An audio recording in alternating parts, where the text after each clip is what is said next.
આજની વાર્તા માણસની મૈત્રી મોંઘી પણ પડે. એક માણસ જંગલમાંથી પસાર થઈ રહ્યો હતો.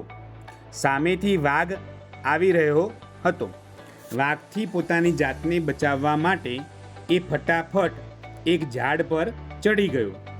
ઝાડ પર ચડ્યા પછી એને સમજાયું કે એ ઉતાવળમાં બહુ મોટી ભૂલ કરી બેઠો છે, કારણ કે ઝાડ પર એક જંગલી વાંદરો બેઠેલો હતો. માણસને બંને બાજુ મોત દેખાવા લાગ્યું. નીચે વાઘ અને ઉપર આ જંગલી વાંદરો. ડરી રહેલા માણસને જોઈને વાંદરાએ કહ્યું, અરે ભાઈ, ડર નહીં, હું તને હેરાન નહીં કરું.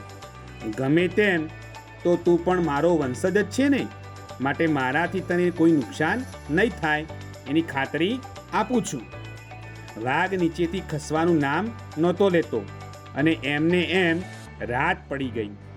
વાંદરા અને માણસ બંનેએ વારા પરથી સૂઈને રાત પસાર કરવાનું નક્કી કર્યું. માણસ સૂતો હતો અને વાંદરાનો જાગવાનો વારો હતો. નીચે બેઠેલા વાઘે વાંદરાને કહ્યું, યાર, આપણે બંને તો પ્રાણીઓ છીએ, માટે નાત ભાઈઓ કહેવાઈએ. આ માણસ તો આપણી નાત બહારનો છે, એને નીચે ધક્કો માર એટલે મારું કામ પતે.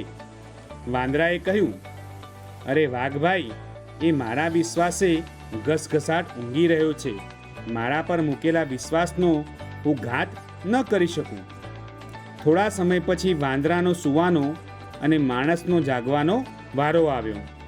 વાઘે હવે માણસને લાલચ આપતા કહ્યું, તું આ વાંદરાને ધક્કો મારીને નીચે પાડ તો હું તને જીવતો જવા દઉં. માણસે તો કોઈ વિચાર કર્યા વગર જ વાંદરાને ધક્કો માર્યો.